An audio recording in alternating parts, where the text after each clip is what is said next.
H D. Kumaraswamy ಅನ್ನೋ ಹೆಸರು ಕೇಳಿದ್ರೆ ಜನನಾಯಕನ ಚಿತ್ರ ಕಣ್ಮುಂದೆ ಬರುತ್ತೆ. ಸದಾ ಜನರಿಗಾಗಿ ತುಡಿಯುವ ವ್ಯಕ್ತಿತ್ವ ಹೊಂದಿರೋ ಕುಮಾರಸ್ವಾಮಿ ಅಧಿಕಾರ ಬಂದಾಗ ಅದನ್ನ ಜನಸೇವೆಗೆ ಮುಡಿಪಾಗಿಡ್ತಾರೆ. ಹೀಗಾಗಿ ಪ್ರಧಾನಿ ನರೇಂದ್ರ ಮೋದಿ ಸಂಪುಟದಲ್ಲಿ ಬೃಹತ್ ಕೈಗಾರಿಕೆ ಸಚಿವ ಸ್ಥಾನ ಸಿಕ್ಕಿದೆ. ಕುಮಾರಸ್ವಾಮಿ ಬೃಹತ್ ಕೈಗಾರಿಕೆ ಸಚಿವರಾದ ಬಳಿಕ ಮಾಡಿರೋ ಸಾಧನೆಗಳು ಅನೇಕ. ಹೀಗಾಗಿ ಪ್ರಧಾನಿ ಮೋದಿ ಕುಮಾರಸ್ವಾಮಿ ಹೆಗಲಿಗೆ ಮಹತ್ವದ ಜವಾಬ್ದಾರಿ ವಹಿಸಿದ್ದಾರೆ. ಅದೇನು ಅಂತ ನೋಡೋಣ ಬನ್ನಿ. ಎಚ್.ಡಿ. ಕುಮಾರಸ್ವಾಮಿ ಮಾಜಿ ಪ್ರಧಾನಿ ಎಚ್.ಡಿ. ದೇವೇಗೌಡರ ಮಗನಾಗಿ ರಾಜಕಾರಣಕ್ಕೆ ಎಂಟ್ರಿ ಕೊಟ್ಟರು. ಕೆಲವೇ ವರ್ಷಗಳಲ್ಲಿ ತಮ್ಮದೇ ಆದ ವರ್ಚಸ್ಸು ಬೆಳೆಸಿಕೊಂಡಿದ್ರು.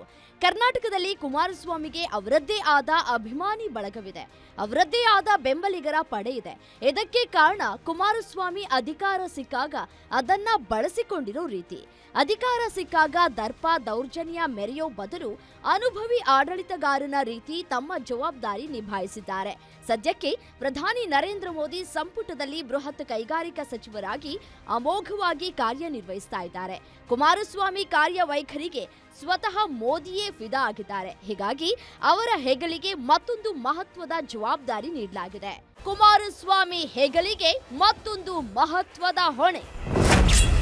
ದಳಪತಿ ಕಾರ್ಯವೈಖರಿಗೆ ಪ್ರಧಾನಿ ನಮೋ ನಮಃ. 2014ರಲ್ಲಿ ನರೇಂದ್ರ ಮೋದಿ ಪ್ರಧಾನಿಯಾದ ಬಳಿಕ ಭಾರತದ ಮೂಲ ಸೌಕರ್ಯ ವಲಯಕ್ಕೆ ಬಿಗ್ ಬೂಸ್ಟ್ ಸಿಕ್ಕಿದೆ. ರೈಲ್ವೆಯಲ್ಲಿ ಭಾರೀ ಬದಲಾವಣೆ ಕಂಡು ಬಂದಿದೆ. 100 ಕಿಲೋಮೀಟರ್ ಹೊಸ ಹೆದ್ದಾರಿಗಳ ನಿರ್ಮಾಣವಾಗಿದೆ.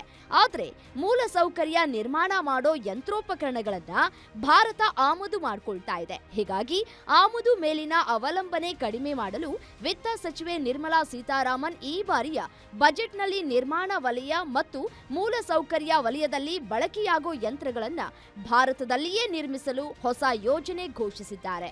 ಇದನ್ನ ಸಮರ್ಥವಾಗಿ ಜಾರಿಗೊಳಿಸೋ ಹೊಣೆಯನ್ನ ಕುಮಾರಸ್ವಾಮಿ ಹೆಗಲಿಗೆ ಹೊರಿಸಿದ್ದು, ಇದು ಕುಮಾರಸ್ವಾಮಿಯವರ ದಕ್ಷತೆಗೆ ಪ್ರಧಾನಿ ನರೇಂದ್ರ ಮೋದಿ ಮನ್ನಣೆಯಾಗಿದೆ. ಕುಮಾರಸ್ವಾಮಿಯವರ ಹೆಗಲಿಗೆ ಒಂದಲ್ಲ ಎರಡೆರಡು ಜವಾಬ್ದಾರಿಯನ್ನ ಪ್ರಧಾನಿ ಮೋದಿ ವಹಿಸಿದ್ದಾರೆ.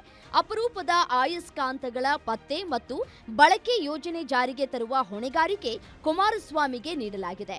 ಅಲ್ಲದೆ ನಿರ್ಮಾಣ ಮತ್ತು ಮೂಲ ಸೌಕರ್ಯ ವಲಯಕ್ಕೆ ಬೇಕಾಗಿರೋ ಯಂತ್ರಗಳ ಉತ್ಪಾದನೆ ಅನುಷ್ಠಾನದ ಜವಾಬ್ದಾರಿ ಕೂಡ ಕುಮಾರಸ್ವಾಮಿಗೆ ವಹಿಸಲಾಗಿದೆ.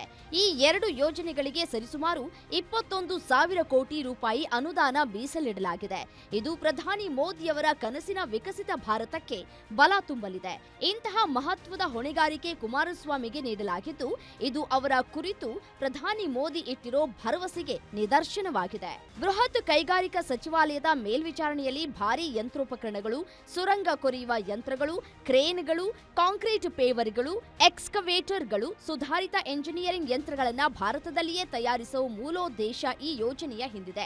ಪ್ರಧಾನಿ ಮೋದಿಯವರ ಆತ್ಮನಿರ್ಭರ ಭಾರತ ಕನಸು ನನಸಾಗೋದು ಈ ಯೋಜನೆ ಯಶಸ್ಸಿನಲ್ಲಿ ಅಡಕವಾಗಿದೆ. ಹೀಗಾಗಿ ತಮ್ಮ ಹೆಗಲಿಗೆ ಹೊಣೆಗಾರಿಕೆ ವಹಿಸಿದ ಕೂಡಲೇ ಕುಮಾರಸ್ವಾಮಿ ಇದಕ್ಕೆ ಸ್ಪಷ್ಟ ರೂಪುರೇಷೆ ಏರ್ಪಡಿಸಿ ಯೋಜನೆ ಕಾರ್ಯಗತಗೊಳಿಸಲು ಮುಂದಾಗಿದ್ದಾರೆ. ಇದಕ್ಕಾಗಿ ಏನೇನ್ ಕ್ರಮ ಕೈಗೊಂಡಿದ್ದಾರೆ ಅನ್ನೋದನ್ನ ನೋಡೋದಾದ್ರೆ, ಈ ಯೋಜನೆಯನ್ನ ಸಮರ್ಥವಾಗಿ ಜಾರಿಗೆ ಭಾರತದಲ್ಲಿ ಬೇಕಿರುವ ವ್ಯವಸ್ಥೆಯನ್ನ ನಿರ್ಮಿಸೋದು ಕುಮಾರಸ್ವಾಮಿಯವರ ಮೊದಲ ಆದ್ಯತೆಯಾಗಿದೆ. ಈ ಮೂಲಕ ಆಮದು ಕಡಿಮೆ ಮಾಡಿ ಸ್ವದೇಶಿ ಕಂಪನಿಗಳಿಗೆ ಹೆಚ್ಚಿನ ಬಲ ತುಂಬುವ ಮೂಲಕ ಜಾಗತಿಕ ಕಂಪನಿಗಳ ಜೊತೆ ಭಾರತೀಯ ಕಂಪನಿಗಳ ಸ್ಪರ್ಧೆಗೆ ಅನುವು ಮಾಡಿಕೊಟ್ಟು ನಿರ್ಮಾಣ ಮತ್ತು ಮೂಲ ಸೌಕರ್ಯ ವಲಯಕ್ಕೆ ಅವಶ್ಯವಿರುವ ಯಂತ್ರಗಳನ್ನು ತಯಾರಿಸಲು ಭಾರತೀಯ ಕಂಪನಿಗಳಿಗೆ ಉತ್ತೇಜನ ನೀಡೋದಕ್ಕೆ ಹೆಚ್ಚಿನ ಆದ್ಯತೆ ನೀಡಲಾಗಿದೆ. ಅಲ್ಲದೆ ಭಾರತದಲ್ಲಿ ನಿರ್ಮಾಣ ಮತ್ತು ಮೂಲ ಸೌಕರ್ಯ ವಲಯಕ್ಕೆ ಬೇಕಿರೋ ಯಂತ್ರಗಳನ್ನ ನಿರ್ಮಿಸೋ ಜಾಗತಿಕ ಕಂಪನಿಗಳಿಂದ ಬಂಡವಾಳ ಹೂಡಿಕೆ ಆಕರ್ಷಿಸುವುದಕ್ಕೆ ಬೇಕಾದ ಕಾರ್ಯತಂತ್ರವನ್ನ ಕುಮಾರಸ್ವಾಮಿ ರೂಪಿಸಿದ್ದಾರೆ.